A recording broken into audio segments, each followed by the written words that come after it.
Witness the awe-inspiring moment cinema changed forever.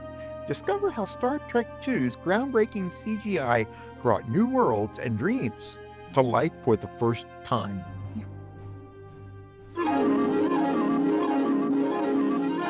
The following program is brought to you in living color.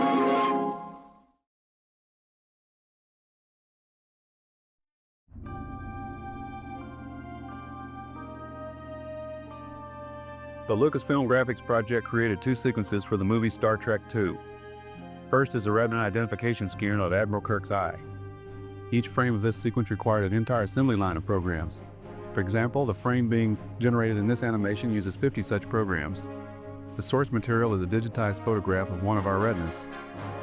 The retina ID sequence is a good example of two-dimensional computer graphics.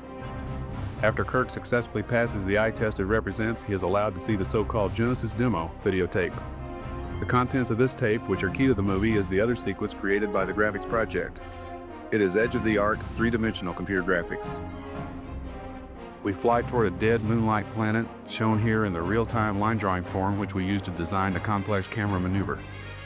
The Genesis bomb, fired from our imaginary spacecraft, impacts where the spike is drawn. Fire spreads from this point to cover the planet as we speed by at 50 to 100,000 miles per hour. It disappears behind the limb of the planet momentarily, then makes a dramatic reappearance close up to engulf the camera. We used a wall to represent the leading edge of this flame. The wall of fire overtakes the camera and forces it toward the mountains which are growing from the now molten surface of the planet. They rise toward the speeding spacecraft.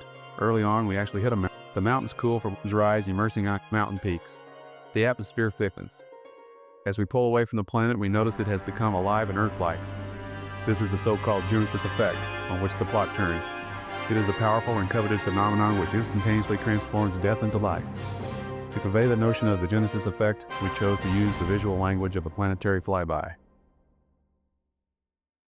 Each frame of the line drawing is broken down into its component parts. A special program is used to render each of these elements in full color. The completed elements are then combined under computer control as shown here. Notice that there are no jagged edges or matte lines. The compositing is perfect. A later frame is generated similarly. In this case, one element is an atmosphere acquired during the transformation. Another is the fractal mountains. The fractal technique is a form of controlled randomness which adds a natural-like complexity to simulated scenes. Here is the Genesis demo, as shown Kirk.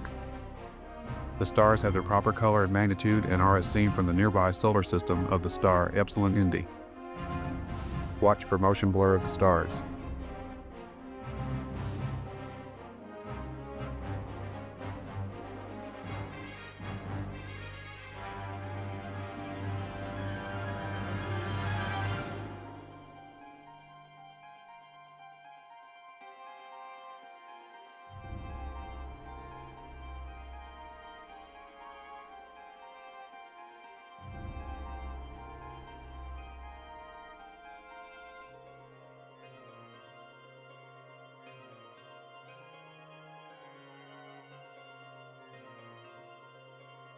The planet's surface in this long shot was hand-painted using a computer painting program.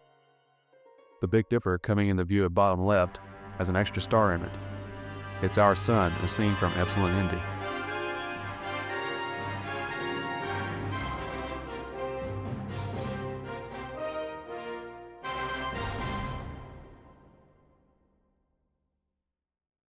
So now let's get up with the fun stuff, like this right over here.